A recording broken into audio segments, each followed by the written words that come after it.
E se eu te falar que um italiano e uma japonesa se encontraram no Brasil e conversaram em português? Não, não é piada, é o enredo do nosso vídeo de hoje e tem a ver com a forma como a gente aprende português. E o melhor? O segredo para falar bem não tá na perfeição, mas numa coisa muito mais legal. Fica comigo que eu te conto. Não, peraí, ó, você que é brasileiro e tá por aqui, eu já te adianto que você não quer saber nada que eu vou falar nesse vídeo. Aqui não é um canal de informação, nem de jornalismo esportivo, nem de fofoca. Aqui é um canal de ensino de português para estrangeiros que querem aprender português. E eu tô aqui pra motivar essa galera. Então antes de você deixar aí o seu comentário hater, já tá avisado e eu quero te pedir um favorzinho do fundo do coração. Não enche o saco! E aí, minhas capivaras poliglotas, como é que vocês estão? Espero que estejam bem, porque eu tô bem. Pra quem caiu de paraquedas nesse vídeo, eu sou a Thay, ou Tei, ou Té, e aqui nesse canal a gente aprende português de um jeitinho divertido, de um jeitinho brasileiro. E hoje a gente vai falar sobre a beleza do português, mais ou menos. Para começar, eu quero mostrar para vocês uma frase do nosso querido Mr. Ancelotti.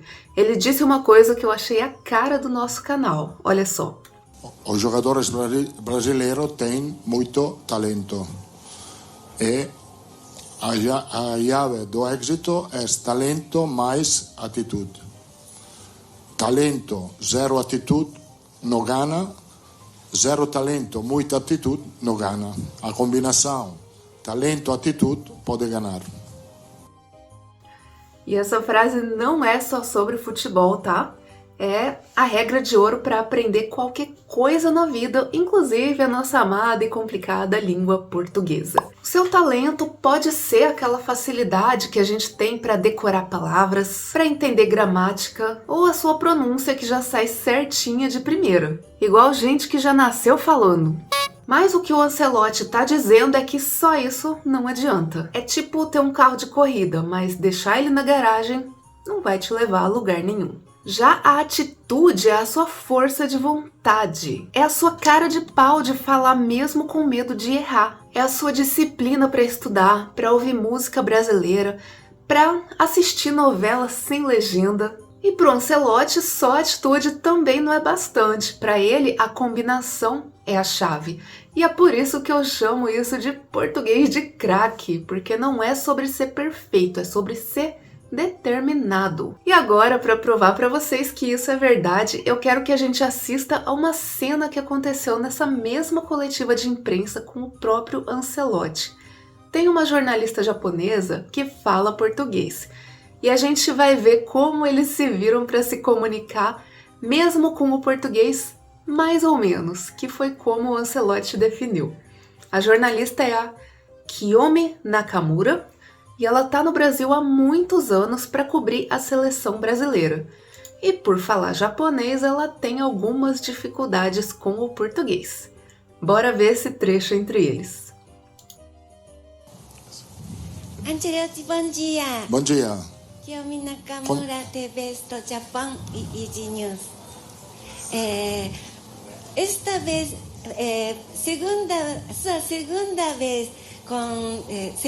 Pode falar inglês? Português é melhor. Porque meio enrolada. Tá bem. Gente, parou! Vocês viram isso? Essa é a definição de atitude. A Kiyomi podia ter desistido, falado em inglês, mas ela disse português é melhor. E ela não estava 100% segura, mas a atitude dela era 1000%. E o Ancelotti apoiou. Vamos continuar aqui. O seu português é como o meu. Mais ou menos. Por isso não entendemos. Vou começar com calma. Sim. Fiquei meio nervosa. Não temos pressa. Tranquila. Obrigada. Massa demais, gente. Agora vamos analisar esse diálogo. Eles cometeram alguns errinhos de pronúncia e de gramática, o que é completamente normal, mas a comunicação funcionou. Deixa eu voltar o vídeo aqui. Ancelotti, bom dia. Bom dia.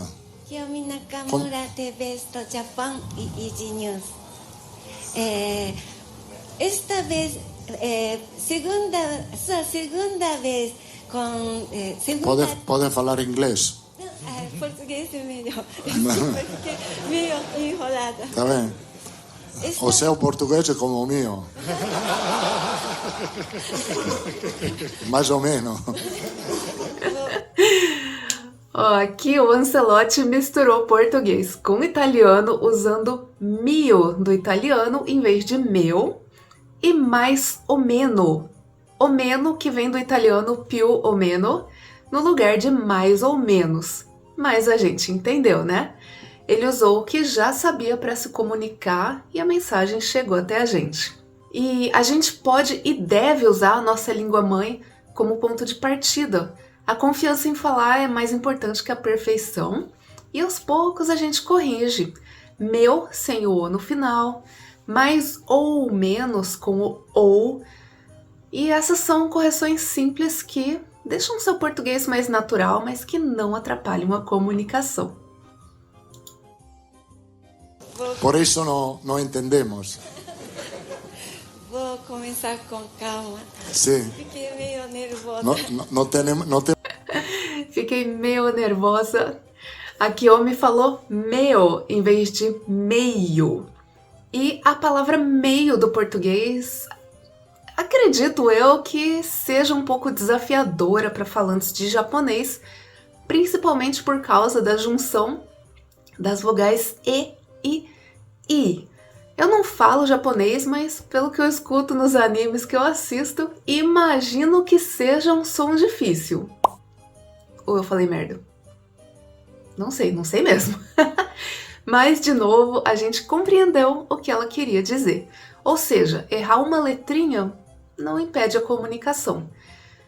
E aí, sobre isso, palavras como meio são muito comuns para expressar emoções ou estados. Por exemplo, fiquei meio nervosa, fiquei meio triste, fiquei meio com medo. O mais importante é começar a usar essas expressões e com o tempo você vai perceber que a pronúncia correta vem naturalmente. Fiquei meio nervosa. Não temos pressa. Tranquila. Obrigada. Não, olha que momento, gente. O Ancelotti quase usou o espanhol tenemos, mas ele se corrigiu na hora e falou temos, em português. Depois, na palavra tranquila, ele trocou qui por que, falando tranquila em vez de tranquila, com sotaque espanhol brabo, nosso bom e velho portunhol. E não tem problema se corrigir. Na verdade, isso mostra que você está aprendendo. E quanto à pronúncia, o Ancelotti mostra que o sotaque faz parte da nossa identidade quando ele fala outro idioma. A gente entende o tranquila dele e é isso que importa. A pronúncia vem com a prática, mas a vontade de se comunicar vem primeiro. E ele não tá nem aí, ele fala mesmo. Isso é atitude. Viram que legal? O Ancelotti e a Kiyomi Nakamura não são 100% fluentes, mas eles têm uma coisa que a gente precisa ter: atitude. Eles não tiveram medo de errar e foi assim que eles conseguiram se comunicar. E uma coisa muito importante de entender é que a gente aprende muito mais quando a gente erra, quando a gente arrisca, porque é assim que a gente descobre o que precisa melhorar. Pensa no Ancelotti, ele falou tenemos em espanhol, mas se corrigiu. Ele fez o dever de casa. Eu sei que aprender português pode parecer que você tá numa partida de futebol contra a sua própria mente, mas não se esqueça, o talento te dá a bola, mas é a sua atitude que vai te fazer chutar pro gol. Então agora eu tenho uma pergunta para vocês, minhas capivaras poliglotas. Qual é a sua maior dificuldade para ter atitude no português? É a pronúncia? É a gramática? É o medo de errar? Comenta aqui embaixo para eu saber e a gente poder bater um papo sobre isso. Pode comentar no seu idioma mesmo e a gente vai se entender. E se você gosta dessa ideia de aprender português de um jeitinho mais leve, já sabe, né? Clica em gostei, se inscreve no canal, aperta o sininho para não perder os próximos vídeos, blá blá blá, e a gente se vê nos próximos vídeos. Tchau!